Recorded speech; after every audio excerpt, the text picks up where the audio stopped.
Napoleon Dynamite had always been an outcast. He never quite fit in with the other kids at school, and his family life was just as strange. His older brother Kip spent all day chatting up girls online, while his uncle Rico was still trying to relive his glory days as a high school football star. But Napoleon had a secret, a dark secret that he kept hidden from everyone else. He had a taste for murder. It started small, with a bully at school who had been tormenting him for weeks. Napoleon lured the bully into the school bathroom and locked the door behind them.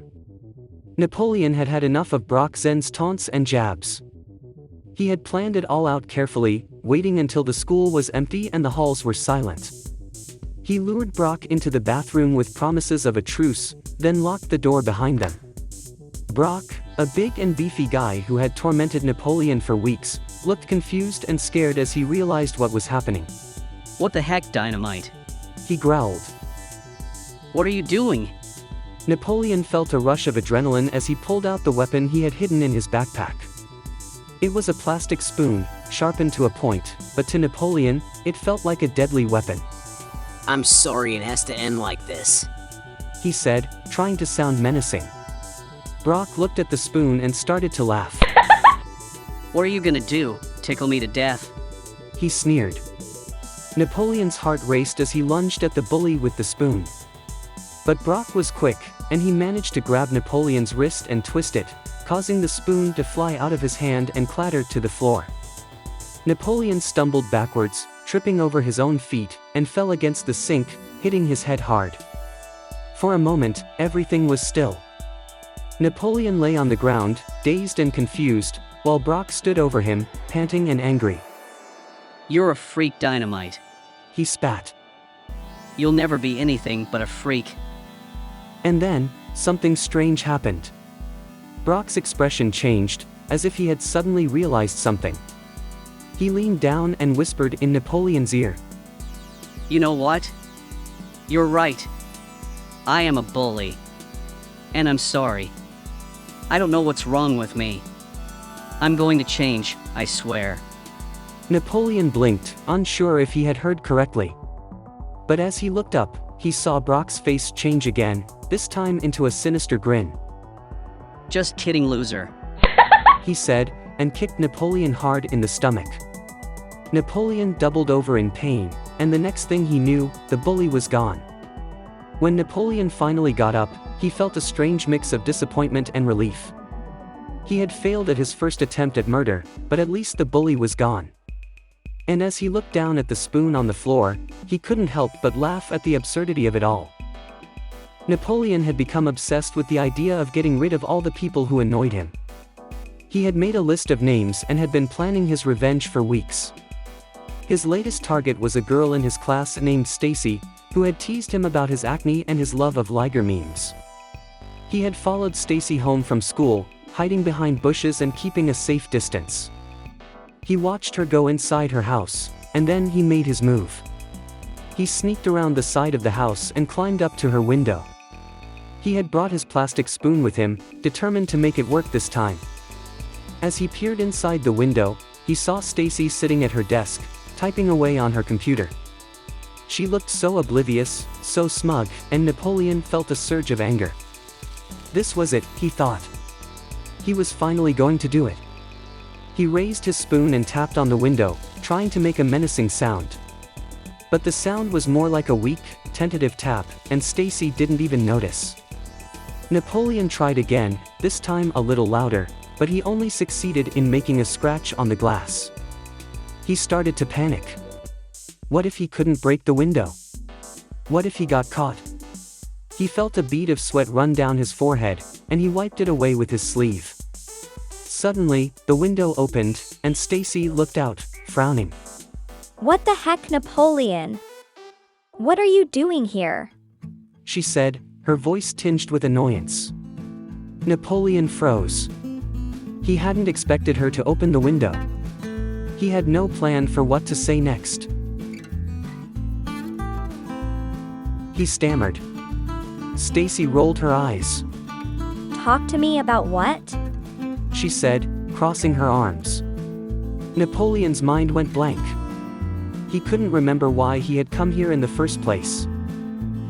Your computer. I wanted to see your computer. He blurted out. Stacy looked at him like he was crazy. You wanted to see my computer? She said, incredulous. Napoleon nodded, feeling more awkward by the second. Yeah, I wanted to ask you if you have any lighter memes. Stacy looked at him for a long moment, and then she burst out laughing. You're such a weirdo, Napoleon. She said, shaking her head. But I guess you can come in and see my memes. Just don't break anything. Napoleon felt a wave of relief wash over him. He had completely bumbled his attempt at murder, but at least he had avoided getting caught. As he climbed through the window, he couldn't help but think that maybe, just maybe, he and Stacy could become friends. Over the next few weeks, Napoleon continued his attempted killing spree in secret. He targeted people who had wronged him or made fun of him, people who he felt deserved to die. Each time, he carefully plotted new ways to make it look like an accident or a suicide. He was careful, meticulous, and above all, completely ruthless. First, he simmered with jealousy of Deb because of the unexpected success of her online business. He decided he would murder her so that he could take over her business. He took great pains, and nearly sweated to death, digging a hole next to the road, way out in the middle of nowhere. Even further out in the middle of nowhere than he usually always went. He dug the hole, covered it with branches, and then returned to town to invite Deb for a walk. She wondered why he was so disgustingly dirty, but nothing was particularly surprising with Napoleon, so she simply disregarded his stench and accepted his offer for the walk. As the hole he knew was there loomed just ahead, his heart began to race. The excitement pulsed through his veins. Unfortunately, when he lunged to push Deb into the hole, he missed her and instead, he plummeted into the hole. Gosh! Napoleon shrieked as he fell. Deb was very kind and compassionate as she helped him out of the hole, and he basically forgave her for her untimely success and decided he would start work on a portrait of her that evening. Days later, Napoleon became plagued with the idea that his best bud Pedro was staging a secret coup to overthrow his hard-earned position as class president. Obviously, Pedro had to die. Napoleon carefully rigged up what he would have thought would be a foolproof booby trap consisting of live wires and a mop bucket of water in the backstage area at school. Unfortunately, it wasn't completely foolproof, as Napoleon managed to electrocute himself instead of Pedro. In fact, it was a darn good thing Pedro was there to save him, or he might have ended up with more problems than just an arm that was numb for 6 hours. About a week later, Napoleon began to notice Rex Kwon Do was using some new martial arts moves that looked pretty familiar. They were his moves. He was certain that the outspoken martial arts master was ripping off his own signature moves, and he couldn't stand for it. He borrowed his Uncle Rico's rifle and posted up on top of the Piggly Wiggly across the street from the dojo, planning to take the cocky jerk out as soon as he came out the front door in his ridiculous American flag pants. Hadn't Rex ever heard of a little thing called a flag violation? Just another reason the idiot had to die. Napoleon's chance came soon enough and he took the shot. Unfortunately, instead of making it to his intended target, the bullet was intercepted by the fat lard of a turkey ambling across the dusty road. The turkey died, but not before running around insanely, shrieking and flapping. It caused a car to veer off the road and run into a bank of shopping carts with a deafening crunch. Napoleon slid backwards and Army crawled off the roof, leaving behind Uncle Rico's rifle in his hope to get away undetected. Speaking of Uncle Rico, Napoleon finally had enough of listening to him talk about his football exploits and eating all the good steak. He was growing more confident in his murder skills, and decided to concoct a sandwich of delicious ham and an assortment of household cleaners. Unfortunately, when he presented the sandwich to Uncle Rico, he simply laughed and chucked the sandwich to the llama, Tina. Napoleon's heart leapt into his throat as he watched the beloved family pet happily lap up every bite of the sandwich. He didn't want her to eat it, but what could he do without revealing his secret? She honked and hawed as she finished it, and Napoleon tried not to cry. It was a tense few days after that, watching Tina, expecting her to drop dead at any moment. After a week, she was still alive and he decided she would hopefully live. He vowed never to body shame her again after that incident.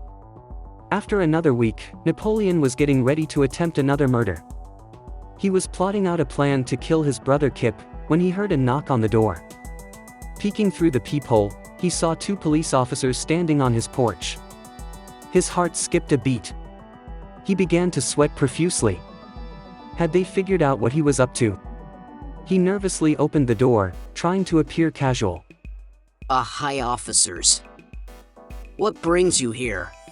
He asked. The first officer spoke up. We're looking for a suspect in a string of petty thefts in the area. We've received reports of some suspicious activity around this house, so we just wanted to ask you a few questions. Napoleon blinked repeatedly and shoved his wire glasses up his sweaty nose. I don't even have any good skills. You know, like nunchuck skills, bow hunting skills, computer hacking skills. The officers exchanged a glance and then frowned at Napoleon. Son, we're not accusing you of anything. We'd simply like to have a look around if you don't mind. Somewhere inside his mind, alarm bells began to go off. He was worried they'd find his nunchucks and become suspicious. If they weren't already. But like an idiot, he simply stepped aside and let them in. The officers began to search the house, while Napoleon tried to keep his cool. But huge pit stains developed under his armpits, and now his nose had begun to run in addition to the sweat that had caused his curls to stick to his forehead. He couldn't let them find any evidence of his murder attempts. Soon, the officers were about to leave. The first officer turned to Napoleon. Listen, son. I know this might be tough for you, but if you know anything about these thefts, it's important that you come forward.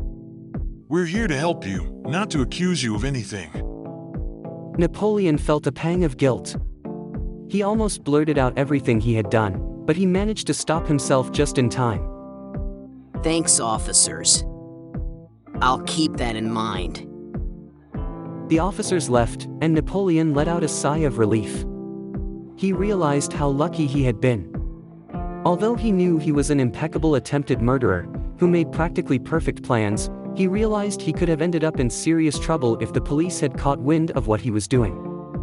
From that day on, Napoleon decided to give up his murderous ways and focus on something more positive, like spending more time with Tina or perfecting his dance moves. He still wished he could murder every idiot he came across, but at the end of the day, he just didn't like the pressure. Didn't care for the heat. It wasn't exactly the outcome he had hoped for, but at least he could sleep soundly knowing that he wasn't going to prison for attempted murder.